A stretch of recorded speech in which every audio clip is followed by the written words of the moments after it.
to the Lock Shop with Nielson and Hustler.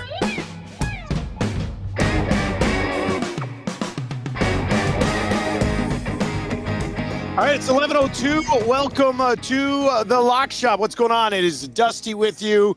Tommy's going to join me a little bit later on for Oil Stream, but we got a full-blown patio show going. Clairview Boston Pizza today. The patio, it should be great. It's an absolutely beautiful day. I still have a tent, a tarp. What are these things called? Why am I blanking out right now? The things behind me, like an a umbrella patio cover. An umbrella. Jesus. Thank you, Trev. Yes, I have an umbrella above me blocking the sunlight just so it doesn't hit us here. But this is a patio show, man. I'm excited. We got a patio show. It's our first patio show of the summer because the summer's been such a bummer so far weather-wise. But this is almost right in Dusty's wheelhouse right now. Like I am living my best life. Look at this. Look at this right here. This used to be a frosted glass. It's unfrosted quickly, but I got a 6 o'clocker lager from Alley Cat, and Jason here at the Clairview Boston Pizza has these boys here. So if you want to swing by today, we got the 6 o'clockers flowing. Look at this pour right here. Does it get any better than a patio show at Boston Pizza Clairview in the summer? If you're listening on TuneIn or iHeart or EdmontonSportsTalk.com, I am pouring a crystal clear gold 6 o'clocker into a glass. How good is this? El Presidente says, I may come steal Dusty's food. No, you won't. No, you won't. Mind you, El Presidente, weren't you here last time we were at Clairview, if I recall correctly? I think you were. Man, every time I have it, I mean, this is just one of the best beers you could ever have, the 6 o'clocker lager. Alley Cat, you've done it again. That is a crisp. Now, look, I also have a glass of water. I do have a business meeting at 2:30 today, so can't get off the rails. But it is a beautiful day. It's a patio show. I think Huss is supposed to join us today. If not, I'll just be sitting here for an hour having a couple of bevies by myself. So that's good. Ooh, the Elks are coming by the office tomorrow to shoot some video for the bus to Calgary. So that's nice. Hang on, I got caught. All right. Huss is going to join us. It is the Lock Shop brought to you by Play Alberta. If you've not yet hopped on board, we do have our EST special up, the early bird bet of the day. We're going to talk some golf today for sure. We have not caught up on the weekend for the Canadian Football League with Huss either. The Blue Jays, once again, continue to roll offensively. They've just been outstanding so far. But the Godfather's already here early. No sleeves on either. He's locked and loaded. So yeah, it should be a good time. I guess can I buy this guy a beer right away, please? Somebody get this guy a beer. Put it on my tab. What's going on, buddy? Good to see you. There you go. Godfather in the house. We've got the Blue Jays to win by 2 runs tonight. Vladdy with 2 hits or more, plus 242 over on the EST specials page right now. All right. Let's bring in Huss, who I believe was golfing yesterday. Huss, I wish you were here, man. Patio show, Boston Pizza, beautiful day. Like, what's the weather right now here? Let me see. It feels like it's like 25, 22. That's my wheelhouse. 22 degrees. I got an umbrella with some shade. Life doesn't get any better than this, my man. That is lovely. That is lovely. Yeah, great to see you, dude. And shout out to Maddie or whoever was jumping on yesterday. Great long weekend. Started off with one of the craziest football games I can remember seeing in a long time. The Bombers Argos game. Vavel. Electric at that stadium. I know we've talked about this before, but as we have all these conversations about, where the CFL is at, I wish they needed a drone.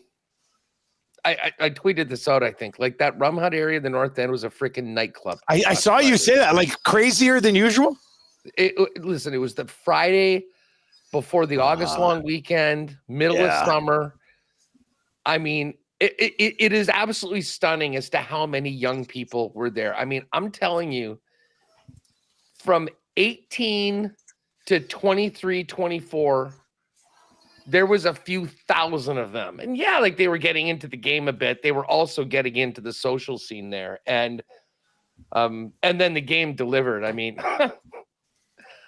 I was talking to Hamilton today when we were doing CFL 110. Yeah. And I mean, we got Argos at plus 6.5 earlier in the week. The game went off at 2.5. Yes. And if you Did would they have go off told at me, 2.5? you would have told me that the Bombers would score one offensive touchdown, throw a pick six, give up 31 points, and cover 6.5. Unheard of. It's impossible. And yet it happened. That was sort of the impossible win. So whatever, they got it. Big win for Winnipeg. They got a huge game against Calgary coming up. I know we'll get to. And then, man, the Elks. I mean, that must have been a tough show for the fellas to do. I mean, you play so hard. Cody comes in, and I mean, you have the game right there. They had the game. They had the game. Yeah, like they had the game. It was he has to catch that. It was perfectly thrown ball. It's not like it was high and he got his hands on it. It was right in the breadbasket, and he let that slide. They also got stuffed on the goal line at the late in the first half. Right, there was a couple big moments in that game where you make one or two plays and you win the football game. But I felt like that was the same thing we were saying last year, because remember last year Boris Beatty was kicking his way to losses. Like, it was atrocious. So it's like rinse and repeat again, but with, a little bit of a different, a completely different coaching staff, but largely different roster as well. But it's the same sort of thing that's happening over and over and over again. And I was setting up to do that game in Montreal, and I'm watching that. The Elks game was supposed to be over an hour before, but then with the lightning delay, it's kind of pushed up right against it. And I watched Bo put the Ticats on top. Then we had to go on the air for our broadcast.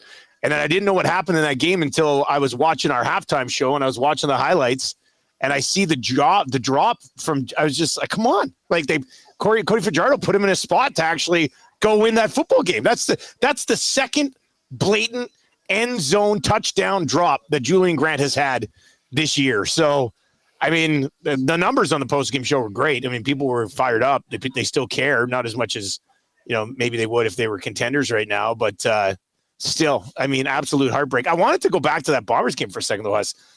Like, because you'd mentioned it's a good young crowd. It's like a party scene. Everybody's having a great time there. Was it like that like 6-7 years ago? Or like how much is the winning bringing out the younger crowd, or is the winning bringing out crowds, and then the younger crowd is being like, oh man, like this is the place to be. We got to be there.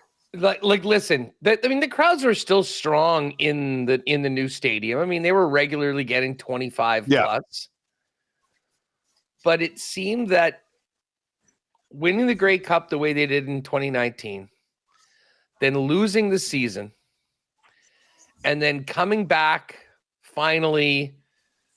I mean, there was a real, like, right out of the gate, the post-pandemic Bomber, it was like people wanted to be out, people wanted to be going to things, and they never really turned back. But the thing is, they still weren't always selling out games. And over the last couple of seasons, I think the winning, obviously, I mean, having a consistently great team is a huge part of it. I mean, there's no way you can ignore that. But honestly, what they've done with the game day experience in so many things, I mean, that big tailgate zone outside with the DJs and the stuff for families and kids to do, and cheap beers and hot dogs before the game and all that, that's been a huge hit. And I mean, that quote unquote rum hut area really started off at the old stadium, where a lot of people would come and gather because the Bombers weren't very good and they would be partying during the game as opposed to really watching it. And now it sort of seems like it's the best of both worlds, but they've done an amazing job selling season tickets. Obviously the Grey Cup this year has helped. And it seems like every time they sell out a game, we're getting a note, hey, there's only 1,500 tickets left for the next game. Get them now. So 9 straight sells. This is undoubtedly the golden age of Blue Bomber football when it comes to crowd and fan support. I don't think in the 80s when they were winning these Grey Cups, I mean, I don't think, and listen, I guess it's hard to really compare back to the 60s and things like that. Different stadium, different culture, all that. But it's, listen, the Riders are the number 1 team in the league right now based on the play on the field. But yeah, I will tell you what's happening here in Winnipeg. If you're thinking about the health of the CFL off the field, it is certainly the bar continues to be raised. And I mean, it was loud. I'm sure it looked great on television because, I mean, it was, sometimes you'll see crowds the building is sold out, but there's a ton of empty seats. Like, listen, there was a lot of people partying and maybe didn't make it back to their seat for the second half. Some of the younger folks, but for the most part, it was there and the fans were right there. And I mean, hell, they had to be there till the end because the Bombers had about 10 chances to win that football game and ended up going right down. By the way, Willie Jefferson. Oh, man. What a game. He had, so PFF, Pro Football Focus, they do player grades. Yep. Willie J had a 99.3 player rating. And Zach Schnitzer, who does the Bomber Report with Connor Rabchak with us on WST, responded to the guys saying, is that the best CFL individual player ranking ever? And this is what the guy from PFF said. Yes, since we started doing CFL games, it's the highest game grade. It might be the highest game grade we've ever given out in any pro league, but I can't confirm that if it's not right up there. So the monster game from Willie Jefferson was, I mean, listen, they needed every single one of those pass deflections. They needed that defensive touchdown. They also needed 2 kick returns. There was 4 non-offensive touchdowns in that game. I mean, I would have lost my bloody mind calling that game. Like, that was insane. Like, John Boss, the right tackle, probably hasn't slept all week. I mean, that's a tough spot for that dude. Has not played a ton. Yeah. And he's got Willie Jefferson coming at him the entire, like, he was a turnstile. Willie Jefferson, it was like he wasn't even there. It was like yesterday. So yesterday I'm playing college football, Elks versus Bombers with Marshall. And Willie Jefferson was doing the same thing to Cody Fajardo in my game. Like, I had no time to do anything. Willie was just an absolute monster. And the comparison I guess I want to make is it was like he was in a video game and he was rated 99 and he was going up against a guy who's rated 60. Like, every single play, getting your hand on the ball the way he did, man. It was insanely impressive. It was insane. And a big win for the Bombers. Hey, like, I know you had to not squeak it out, but it was such a bizarre victory. Not one that you typically see the Bombers have over the last 5 years, right? It's usually get the ball, do the drive, seal it away, end of story. But I mean, they had to have it, right? Like, they needed that victory. You had to get it. Yeah, it wasn't pretty, and it was a real roller coaster. I mean, did you see the Strevler decision to, like, you're up 6, first down, last play before the 3-minute warning? And he throws a 30-yarder into the end zone to a 6'2" DB covering a 5'9" receiver. That was as easy. Like, it was a nice play, but it was as easy as interception as you're going to get, right? Like, it made no sense. Insane play call, and it was. They doubled down on it afterwards. Again, not complaining about the win. And by the way, I'm not sure if you caught right the end of the game, but so the Bombers go up by, they end up getting the ball back because Toronto turned it over and they eventually kicked that field goal. Yeah. So there's like 35 seconds left or something. They get it back down 9. I have Argos plus 6.5. And they throw that bomb down to Coxie. Into about the 25-yard line. Hiralahu is running on the field. I'm like, this is going to be one of the most epic backdoor covers, needing everything to happen. And then O'Shea throws the challenge flag. And I know. Successful. And that snuffed that out. But you love Osh.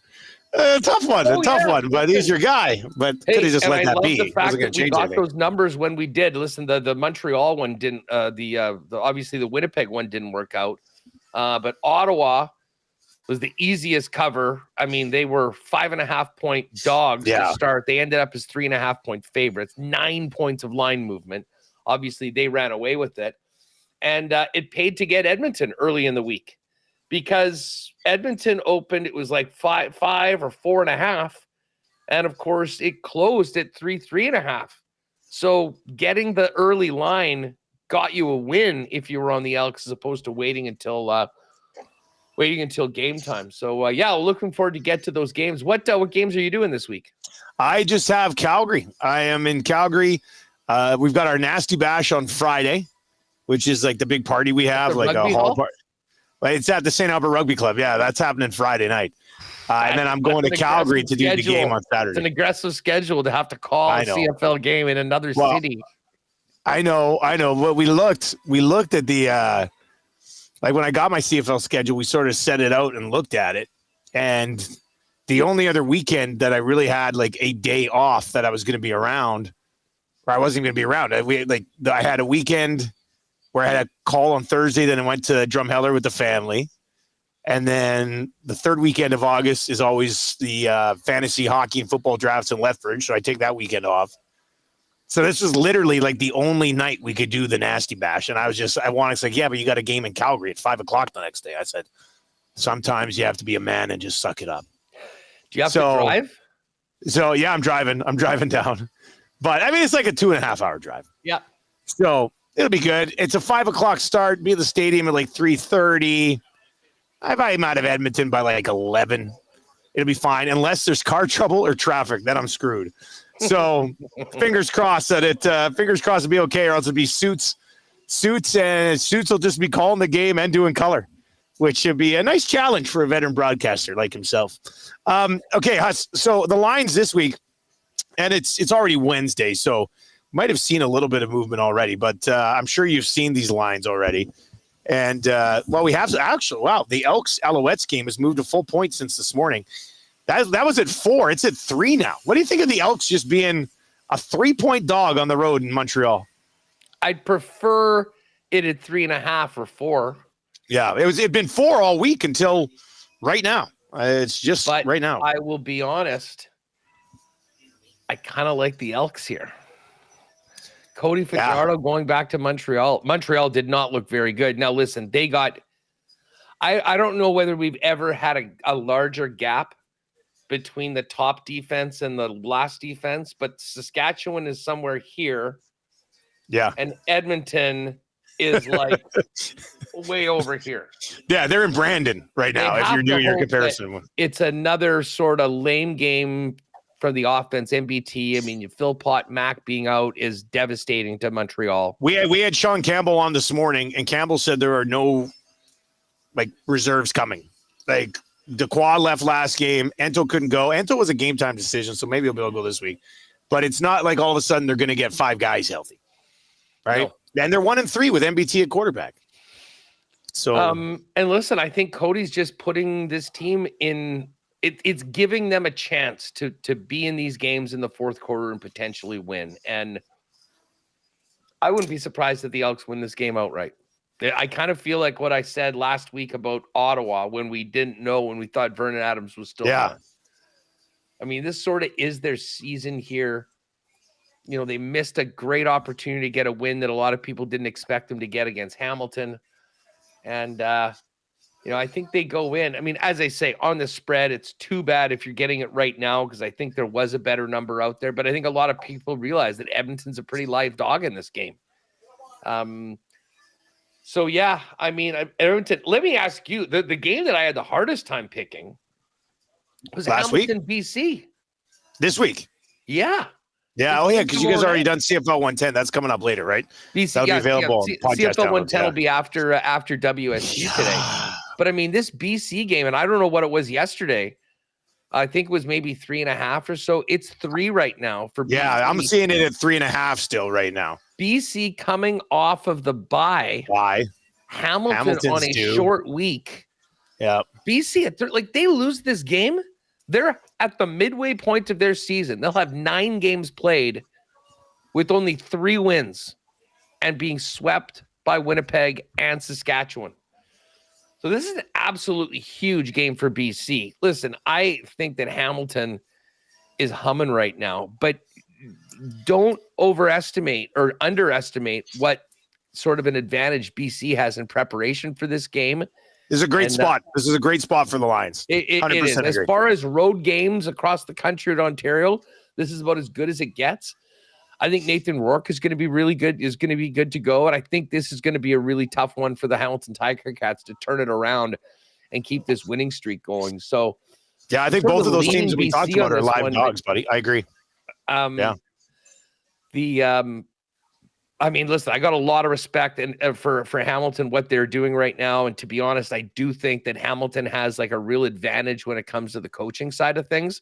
I think Buck Pierce is still sort of learning his way as a first-year head coach. And I think we're seeing that Scott Milanovich learned some really tough lessons last year and has made the appropriate changes and has his team playing as well as anybody right now in the East, and right there with Saskatchewan in the Canadian Football League right now. So the reason why I sort of stayed away from this game when doing parlays, it's the first game, but I mean, to me, it's a really, really tough one. But I do think BC's a very live dog in this game based on the extra rest, the extra week of preparation. And listen, Hamilton has been rolling at a really high level. They found a way to win at Edmonton. Maybe they got away with one there.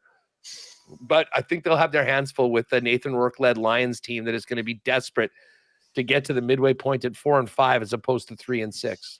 What about this Ottawa-Toronto game? I'm looking at Ottawa right now with our guys at plus 3.5.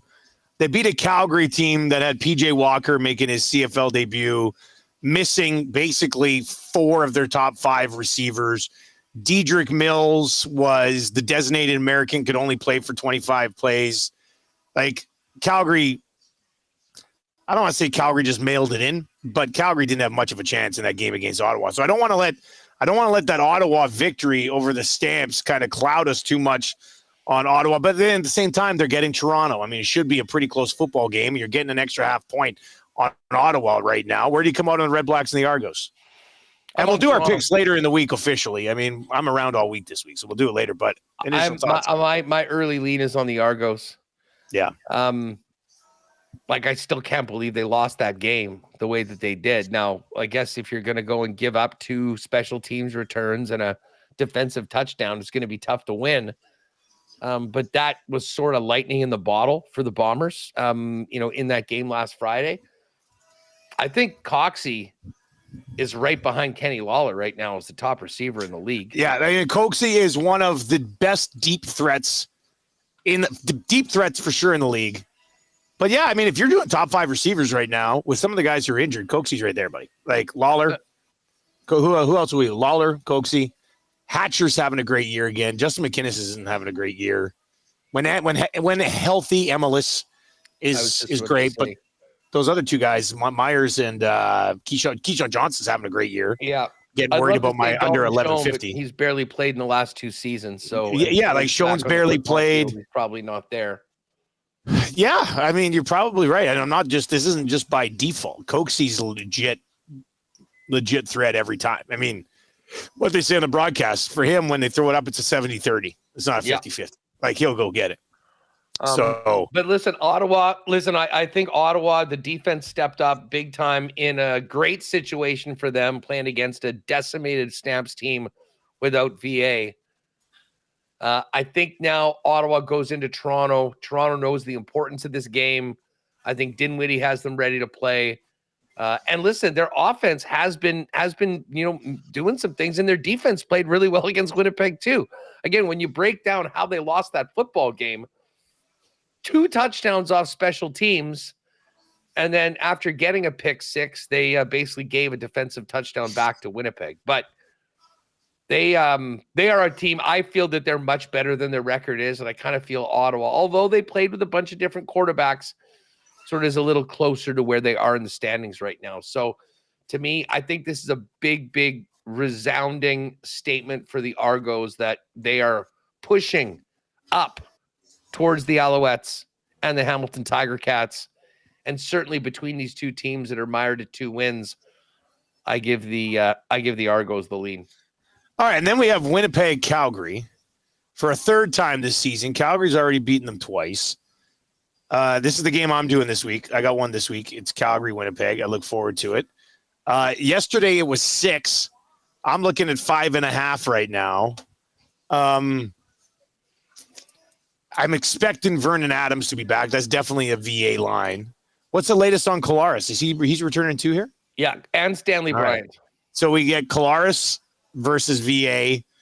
Now, they were both there for the first 2 meetings too. Oh, yeah. I don't know. I just I mean, I think I still got to get on a Winnipeg team when it's 5.5. Am I wrong? Is like, listen, Hammer, Jeff, and folks can check this out today on CFL 110. But he made a great point, and he used a term that I think is going to be very, very appropriate. Okay, this one is going to be personal for the Bombers. There is no team that has embarrassed them at all. Never mind in back-to-back weeks. Like the way they got spanked by Calgary in their 4th and 5th games of the season. Calgary is still dealing with some of their big difference makers being out, like the weapons for Vernon Adams. And I think that really sort of compounded the job that PJ Walker had. Yeah, PJ Walker's got some zip on the ball, but he didn't have any weapons. We just talked about Willie Jefferson as well. Listen, Willie's the man. He's been a backbone of this team. He has at times been a little inconsistent. And I don't want to straight up said that it was a no-show for him the last time they played in Calgary, but that defensive line did almost nothing, and VA had his way with them all game long. And he just seemed to have so much time on like these 2nd and longs. If we get the Willie Jefferson, anything close to the Willie Jefferson that was playing last week, that's going to make Vernon Adams' job a heck of a lot harder. Listen, Calgary should be favored, whether we want to say it's 6 or 5 or 4. I mean, we'll see where it ends up. But to me, this has to be a statement game from Winnipeg saying, okay, we got that win last week in sort of a weird fashion. Let's get back to doing what we do well, playing really good defense, making it a long night for the opposition quarterback. And then hopefully with Zach Caleros back from a Bomber perspective, they get this offense cooking as well, because even when Zach was in, I mean, I think he had 2 picks in both of those games, a couple pick sixes. Strevler came in and threw a pick 6. So, I mean, they lost the turnover battle so heavily in those 2 games. There was no chance that they were winning. But again, they lost by 21 in both of them. Or 20. So 20 and 21, I think, in both of them. 20 right? and 21. 20, yeah. So to me, this is going to be a close game. Like, I'm not telling you that the Bombers are going to win, but they're going to show up. They're going to play. And this kind of feels like one of these 23-20 games, or 25-22. I think it'll be within a field goal. So I think I'm going to get on Winnipeg at the 5.5 number. It is Nielson and Hustler with you on the Lock Shop, brought to you by Play Alberta. Hus, what do you think of the news today? Right, let's flip over. We'll come back to CFL later in the week, obviously, lock in a couple parlays. We're going to get to some golf today. St. Jude's FedEx Championship. We'll get to that. But what do you think of the NFL? NFL Network, Red Zone, going to ESPN, and the NFL gets 10% share of ESPN. What do you think of that move, and what do you think it signals for everybody moving forward? I'm trying to wrap my head around it, to be honest. I thought the NFL was trying to not get into the media business. Yeah. And yet, instead of selling these assets, they're doing it for a 10% stake. It's such a monster deal with so many angles to it. I mean, it's hard to really know where to start, other than, and I don't think this is going to affect us as much in Canada. No, I don't think so. And all that, we've kind of got the setup, which is very good. But down in the States, like, I know ESPN was pushing for like a $30 a month subscription fee, which in today's day and age, when you look at other streaming services, is pretty significant. It's an auto buy for most fans when you bring in NFL Network, Red Zone, those sort of things as part of it. So you're right. I mean, auto buy, right? It's not even like, it's like, well, that's the price I have to pay. Most people were doing it anyways when you put it all together. Apparently, the WWE, I saw this too. Live events are also going to be on that as well. Okay, but in Canada, Huss, will that still be on Netflix for us? I'm pretty sure. Yeah, I'm pretty sure that Netflix deal is here in Canada, and now listen, the Raw is still on Netflix in the States. They have SmackDown on, I don't know, USA or something like that. Okay, we get it all at Netflix, so it's not going to change anything for Canadians. But I mean, let's face it, live sports and the NFL, like if you're a broadcaster in the United States and you don't Like a have cable piece of channel? the NFL, you're pretty much insignificant. Like the nightly news and things like that aren't driving ratings anymore. No television shows are big. I mean, at the end of the year, we're going to look at, what are the biggest TV programs? And it's just going to be 1 million NFL games. Yeah. And that's why ABC, NBC, CBS, ESPN all have a piece of it.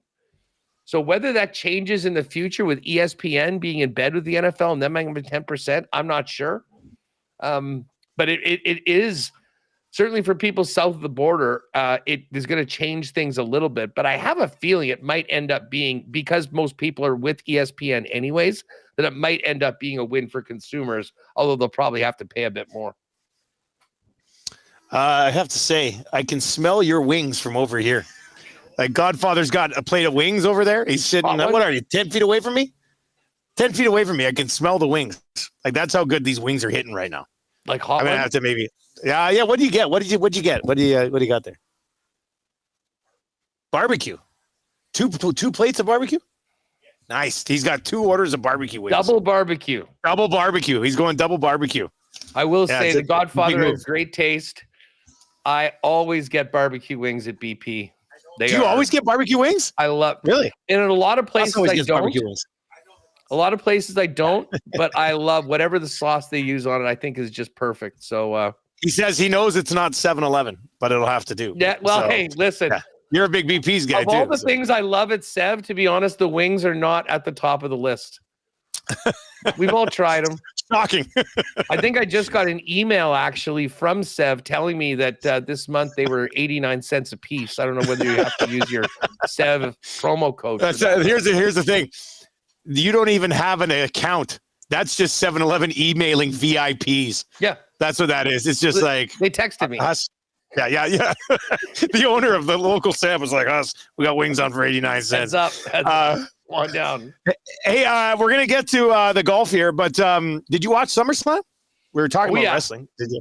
Okay, so what did you think of it? I was listening to a podcast today, and they were torn on it. One guy said he really liked it. The other guy said he hated the main event. What did you think of it? I loved the main event. Like the Cena-Cody match I thought was awesome. Yeah. The Sunday, there was that 6-team tables, ladders, chairs match was just a spot fest. That was a lot of fun to watch. Didn't think that the women's match, who was that? Naomi, Rhea Ripley, and Io Sky. Naomi won, right? I think Naomi won. The 3-way they had at WrestleMania was like an all-timer. So the bar was really set. That one didn't really, I think, kind of come close to it. The first night was wild with CM Punk winning. Plus 195 if you got on him. I saw CM Punk winning, and then the cashing, and he was the champ. Yeah. Yes, and the cash-in prop went as well. So Seth Rollins was kind of funny how he was like playing it up so much in the 2 weeks coming in. Like he went in to NFL Network and did an interview, and he had the thing, and he was on the crutches like everywhere he went. Like he really did play the bit, and then dropped it off. And when he got out to cash it in, but yeah, it was wild. And then Brock Lesnar coming out at the end was sort of like, What do you make of Brock? Like, well, I mean, I think now that Cena's given the belt back, the last cup, it's going to be kind of up to John, who wants to finishes it up. I think he's got 4 months left. Okay. So does he go out with a Brock match? Is that how Cena goes out? Brock, who knows? Maybe The Rock. Just over the course of the next 4 months, I think Brock's going to be first, and then there'll probably be another big 1 or 2 for Cena, and then it'll be bye. But it was kind of funny how he did the face turn on SmackDown on Friday.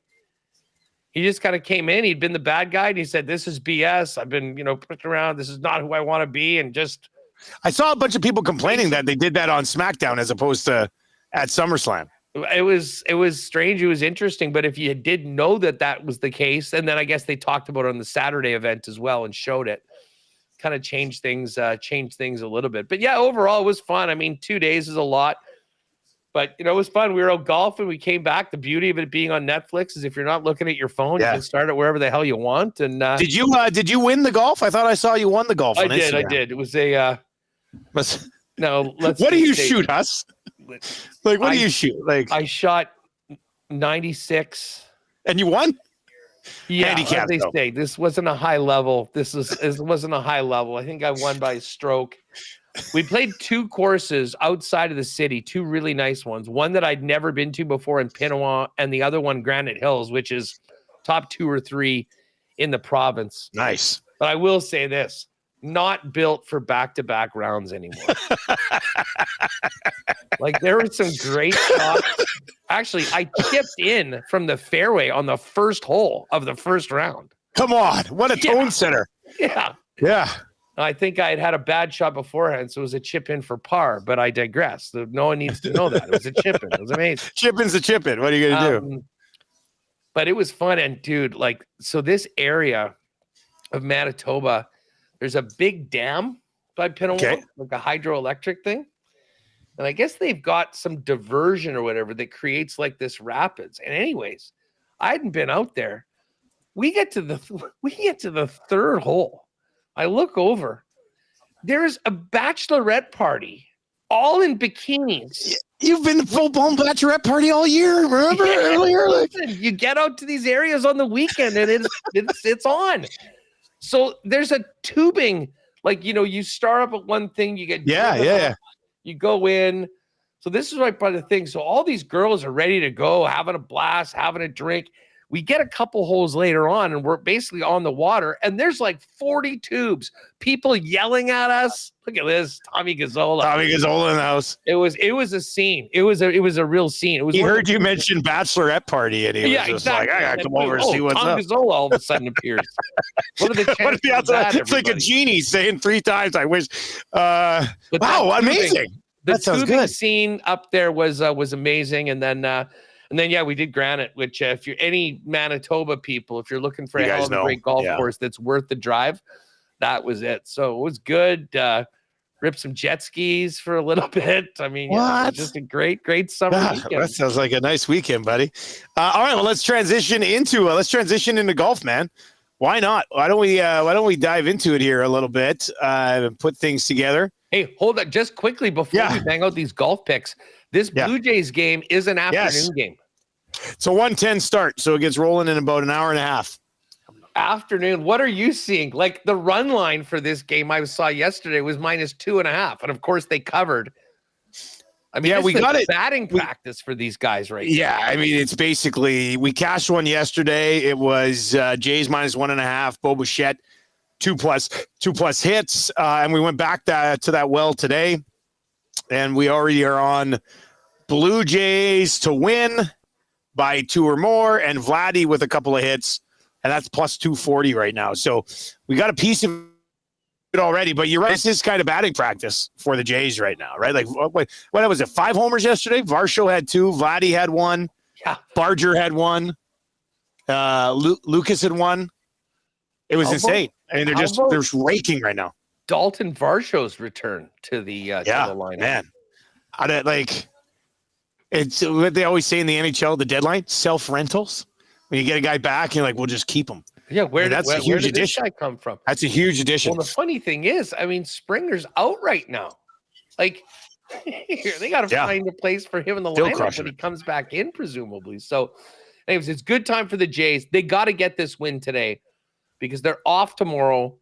And then come Friday, they open a series, Scherzer versus Kershaw at Dodger Stadium against the World Series favorite Los Angeles Dodgers. I mean, man, covering 1.5, 2.5 is in most places seems tough. In Colorado, 2.5 does seem tough. It kind of doesn't seem that much.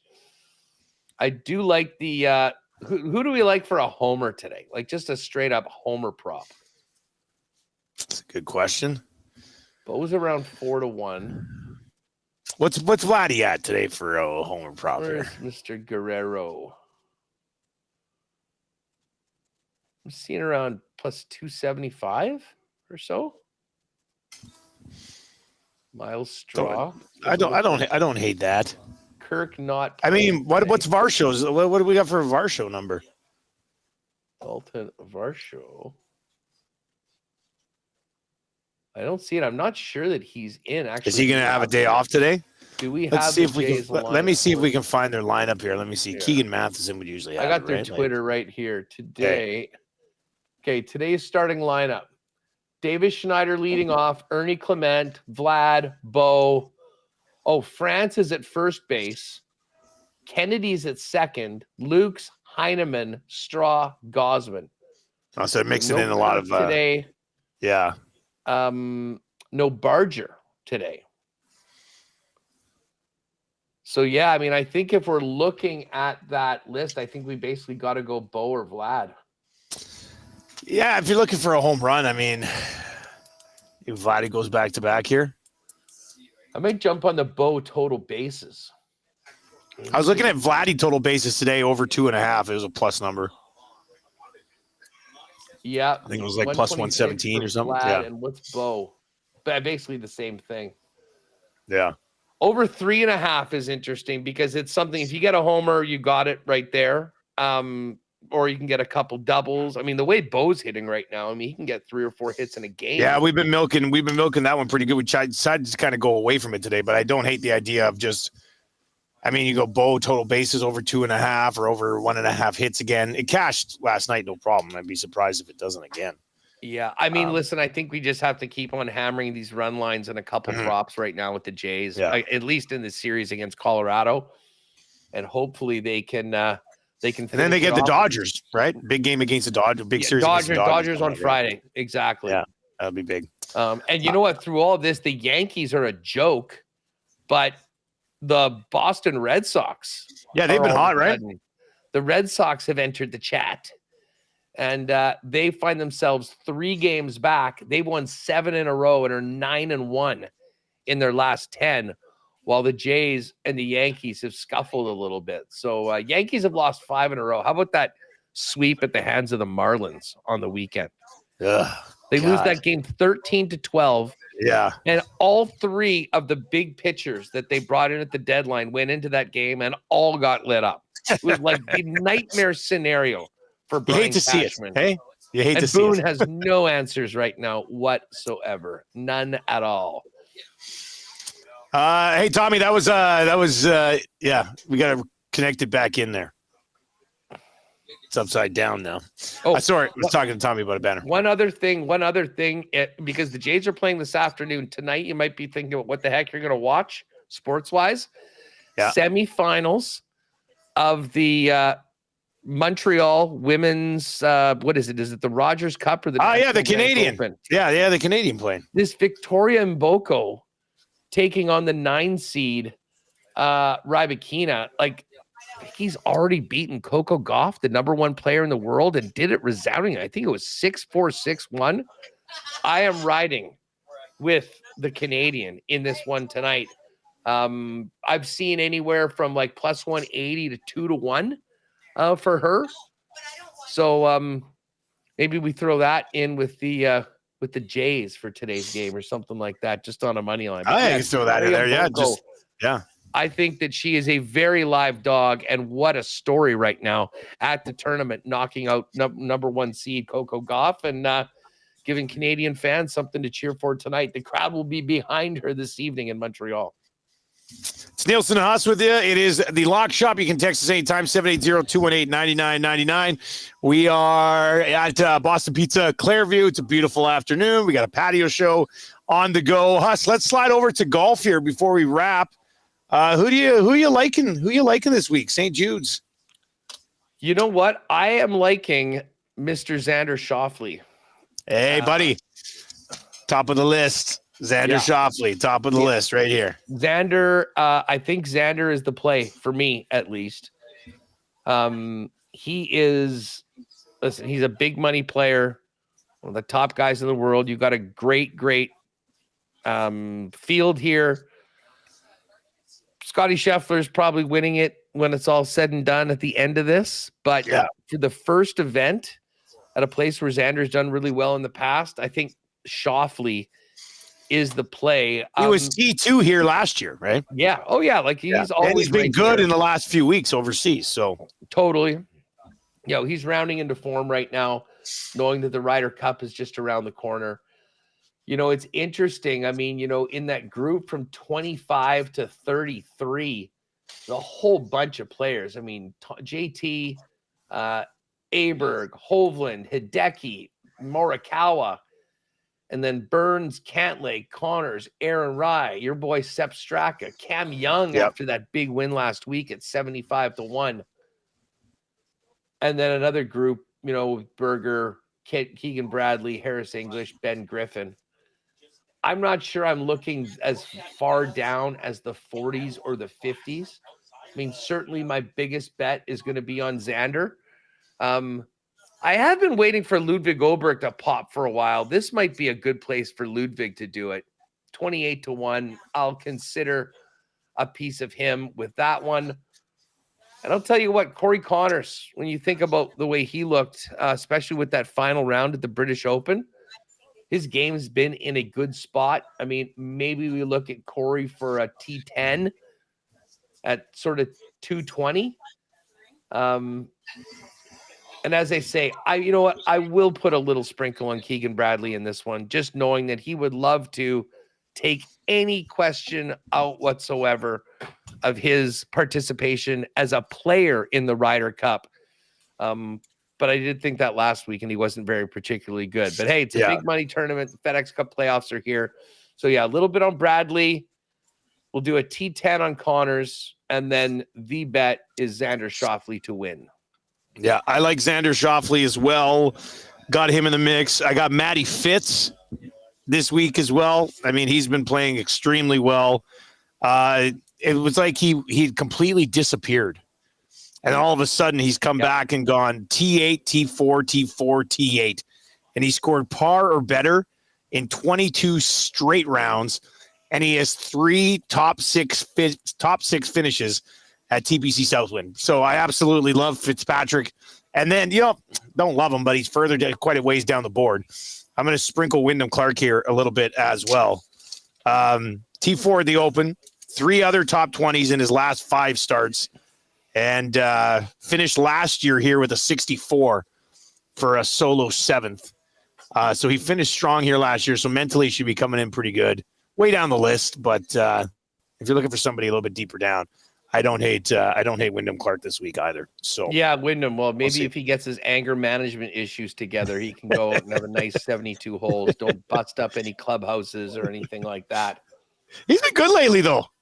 Maybe he is getting his anger management under control. He had a great Open Championship. Didn't he finish 4th? Yeah, T4. Yeah, he was T4 at the Open, and then 3 other top 20s in his last 5 outs. So he's been doing pretty well. Hideki, by the way, Hideki, the defending champ at this event. I thought about Hideki. I looked at the Hideki a little bit, but last year, and it was Xander tied with Vic Hovland in second place. If you're looking for previous spot, Vic's just had such a weird year. Looking like he was totally lost, then winning Valspar out of the clouds. But then the last couple majors having pretty good performances overall. So this will be fun. But let's ride with X for the win, for the lock shot. It's unanimous. I mean, he was the top of my list too. So I like the play. I mean, he's such a bigger number compared to Scotty, which is just insane seeing Scott. I mean, it's totally justifiable. He was the star of Happy Gilmore too. So I understand why he gets the numbers that he's getting right now, but it's pretty insane. All right, Hus, what's coming up at WST today, buddy? Well, we are going to talk some Blue Jays. Josh Goldberg will tee up the finale, and we'll look ahead to the series against the LA Dodgers. I'm hoping to get John Horn on for a few minutes from Montreal to talk about this tennis match tonight from Mboko. Roiki's going to come by. We'll talk a little Jets off season, some Bombers, and then tell Marshall, his guy, Nick Dembski, coming on the show today. 2:30. Oh, he'll be excited about that. He met Dembski in Calgary a few weeks ago, like before the Stampede Bowl. He met Dembski. Was he pumped? Oh man! So we happened to be at the Starbucks at the hotel, and Dembski was sitting in there having a coffee. And I said to Marshall, I said, "Who's that?" He goes, "Oh my God, that's Nick Dembski." I said, all right. I said, come on over. So I go over. I say, Nick, what's going on? Dustin Nielson. And he goes, oh, yeah. Oh, you're man. Good. I said, hey, my son's a huge fan. Can you sign his Colares jersey? So he signed the jersey. And then we're about to leave the Starbucks at the Westin, and Osh comes walking in. And like, there's not many 10-year-olds in the country who'd be like, Mike O'Shea. So we took a picture with Osh, and then Marshall had Osh sign his jersey. And Osh was like, I don't know if I should be signing Zach's jersey, but Marshall's like, please. So, and then when we got to the game, I fired Darren Cameron a text, and I was like, hey, I said, my son's here. He'd love to meet Zach if you can. And he's like, yeah, bring him down. So took him down. He got to meet Zach just outside the dressing room and stuff. And yeah, he was very excited. It was very excited. Must have been so cool for him. Oh yeah, man. It was like we're leaving the game after the game, going back to the hotel, and the Bombers had lost. But he's like, I don't care, Daddy. Like, I got to meet Dembski and Zach and Osha. I'll send you the picture he got with Zach. He was just, he was so fired up. So yeah. Hey, your kids always have big cheese and smiles on their face, but I imagine that was maxed out after he got to meet his guy. Extra happy. Yeah. Those are his guys. Zach Colares threw for 500 yards on me in college football last night. So I couldn't stop him. He runs like 3 plays. He runs a play like a wheel route to Brady Oliveira, or he hits Dembski on a slant. And I can't get him. It's pissing me off. You got to work what are you gonna do? New formations. Yeah, I got to work on the defensive side of the game. Yeah, I would agree with that. All right, man. We'll let you slide out, and we'll catch up with you tomorrow, buddy. You got it. Enjoy the game today, folks. That is Huss, co-host of the Lock Shop, and, of course, Winnipeg Sports Talk as well. That'll get going right away here at noon today. We are at Boston Pizza today, and we got a full-blown patio show going down. So this is nice. We got a few people here already. Absolutely glorious weather out. You're gonna love it. I think there's a thunderstorm watch later on today, but I don't believe it. I mean, it's pretty nice right now. So if you want to swing on by for lunch today, Tommy and I will be here for the oil stream. That is coming up right away. I just threw a little golf parlay.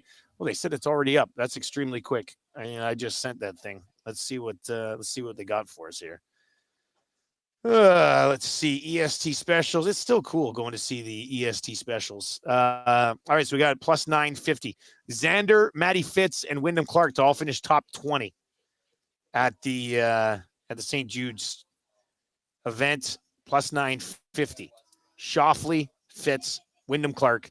Slide in there right now. If you've not yet used the code this month, it is EST. Is Tommy practicing his golf right now? What's going on, man? If you have not yet used the code EST Sports, and you can use the code deposit 20, get $50 free bet. EST Sports is the code at playalberta.ca or on the Play Alberta app. If you want to swing by for lunch today, I will buy you a beverage. We got 6 o'clock loggers in the house here at Clairview Boston Pizza. Oil Stream is on the way next. That'll be followed by EST Afternoons and then into the Reed Wilkins Show this afternoon. Duck Dad, I don't mind that play. Schneider hitting leadoff might provide good value for hits today.